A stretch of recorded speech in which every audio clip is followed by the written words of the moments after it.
ciel étoilé a été classé patrimoine mondial de l'humanité.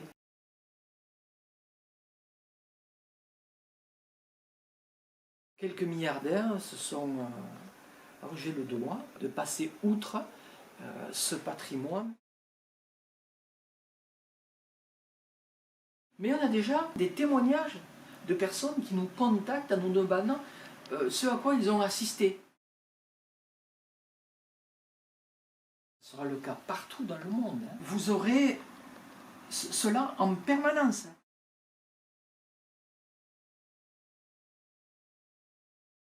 On est en train d'obstruer ce ciel étoilé, ces fameux satellites 5G. Certains veulent pouvoir créer, grâce à ces satellites, des messages publicitaires dans le ciel. Et on a vu ce train de satellites nous passer au-dessus de la tête, et on a été absolument effarés de voir ce spectacle en plein centre-ville avec la luminosité ambiante.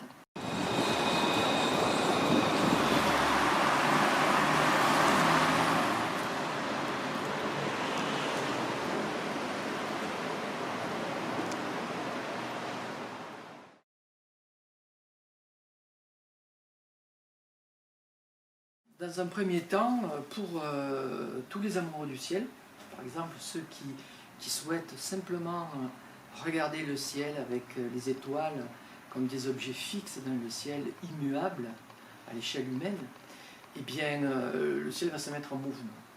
C'est-à-dire que le public, les gens vont voir des étoiles bouger dans le ciel en permanence. C'est-à-dire que on aura l'impression qu'il y a des constellations dans le ciel d'étoiles qui vont bouger, qui vont migrer, qui vont s'agiter, si je puis dire. Ça, c'est l'aspect le premier aspect qui va être perceptible. Après, au-delà, compte tenu de la quantité de satellites envisagés, eh bien, les astronomes vont avoir de plus en plus de difficultés à faire véritablement de la science. Pourquoi? Parce que les images du ciel profond qu'ils réalisent en ce moment avec des télescopes gigantesques, leurs images vont être absolument toutes striées par le passage de ces satellites.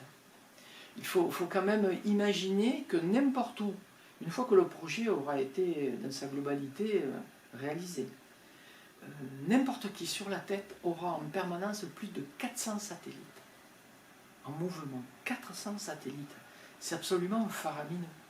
Et donc voir des étoiles un petit peu comme, on va dire, la luminosité des étoiles qui composent par exemple la Grande Ourse, bouger dans le ciel, comme cela, ça va rayer les images scientifiques.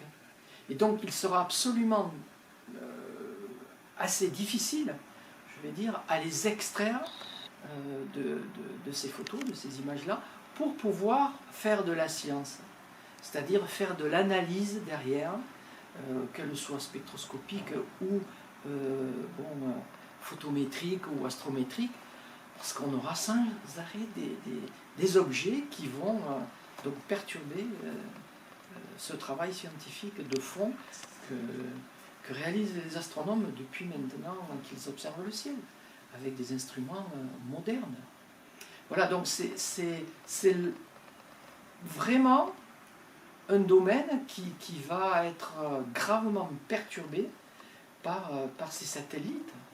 Et bon, je vous ai préparé pour tout à l'heure, là, si vous le souhaitez, vous montrer quelques images, vous expliquer comment nous, en tant qu'astronomes amateurs, et ce sera le cas partout dans le monde, je dis bien partout dans le monde, nous travaillons avec aujourd'hui des caméras modernes, des caméras à capteurs numériques, pour pouvoir extraire des objets du ciel profond, avec le maximum d'efficacité, mais on est absolument effaré par ce qui nous arrive, parce qu'en fait, on est en train de mettre des briques devant le ciel étoilé. On est en train d'obstruer ce ciel étoilé au travers de la pollution lumineuse, mais également de ces fameux satellites 5G.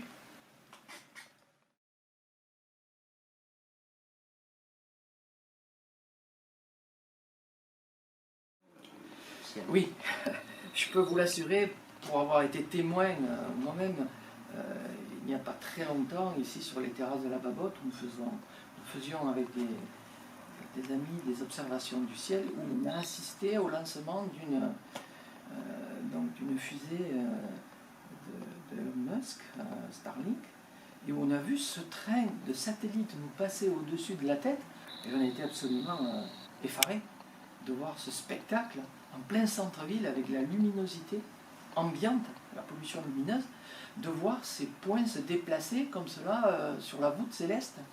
On a vu ce train comme ça, une soixantaine de satellites, c'était bon, vraiment extraordinaire à voir et vraiment pas habituel, quoi.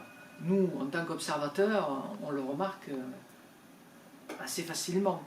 Mais on a déjà actuellement des témoignages de personnes qui nous contactent en nous demandant ce à quoi ils ont assisté. Ils ont été perturbés par ça. Bon, ils sont à leur fenêtre, à leur balcon, en train d'admirer le ciel étoilé, même en ville. Ça arrive que des gens lèvent les yeux un petit peu pour regarder les étoiles ou les planètes qui sont visibles et qui se posent des questions. Ils se disent mais qu'est-ce que je viens de voir là? Voilà, tellement c'est sidérant.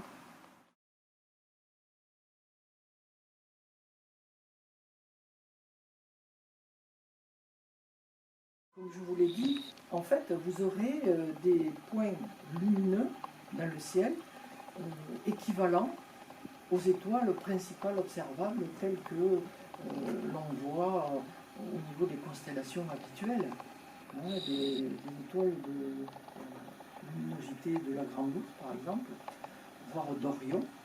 Eh bien voilà, ce sera des étoiles de cette brillance-là qui seront percées. De nouvelles étoiles, en fait, qui n'existent pas, hein, qui ne seront pas des étoiles, qui seront des satellites en mouvement et en déplacement très lent sur le ciel, en permanence. C'est ça que nous allons avoir. Mais compte tenu de la quantité de ces objets, vous aurez pas du tout la possibilité de faire, par exemple, une image telle que j'ai dans le dos, là, qui nécessite plusieurs minutes de pause, hein, donc sur de longues périodes de temps, sans avoir ces stries qui vont parcourir. Là, cette image-là, dans quelques mois, quelques années, ce sera absolument impossible pour un astronome amateur, un amoureux du ciel, de faire ce genre d'image-là.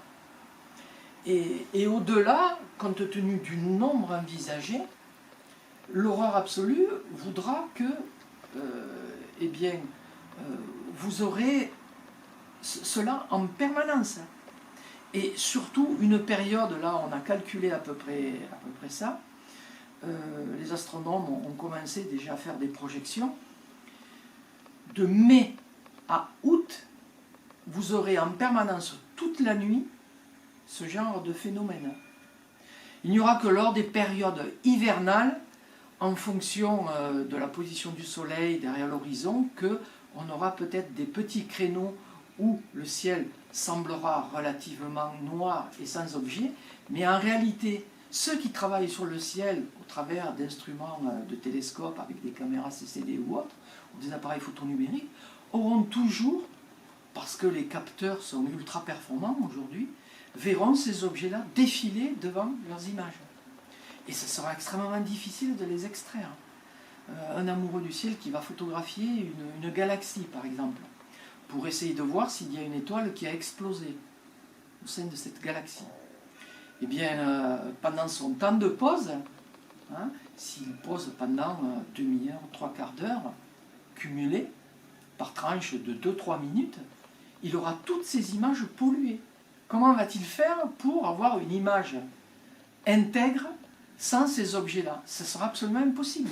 Ou alors, créer de nouveaux logiciels capables de pouvoir éliminer ça, mais ça va demander un travail colossal et des compétences qu'il va falloir découvrir, qu'il va falloir mettre en œuvre, qu'il va falloir... Et ça, ça fait peur à énormément de gens, quoi.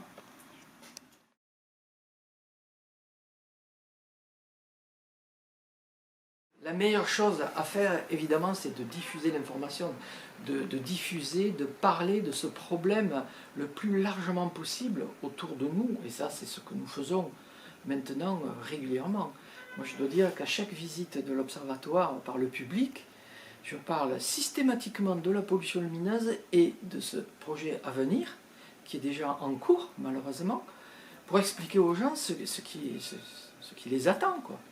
Parce qu'au-delà de ça, derrière, il y a encore on va dire, des objectifs commerciaux, publicitaires, hein, à savoir que certains veulent pouvoir créer, grâce à ces satellites et à leur réflectivité, eh bien, des messages publicitaires dans le ciel. On se dirige, si on n'y fait pas attention, mais bon, là, ça deviendrait absolument catastrophique et hors norme. Hein, à savoir, eh bien, des messages publicitaires dans le ciel défiler, du genre Coca-Cola, McDonald's ou autre. Voilà. C'est ce vers quoi on tend malheureusement, quoi. Parce que, voilà, quelques milliardaires se sont arrogé le droit de faire ce qu'ils veulent et de passer outre ce patrimoine de l'humanité. Le ciel étoilé, qu'on le veuille ou non, a été classé par l'ONU patrimoine mondial de l'humanité. Et voilà, il y a un non-respect des règles et des lois. Donc là, tout ça, je pense, va, dans les prochains mois et les prochaines années, je l'espère, va évoluer dans un sens où l'on va restreindre et l'on va peut-être, je l'espère, enfin, c'est le souhait qu'on a tous, que ça ne se produise pas, quoi, qu'on puisse mettre le haut là, parce que véritablement on va transformer ce rapport de l'homme à l'univers et au cosmos.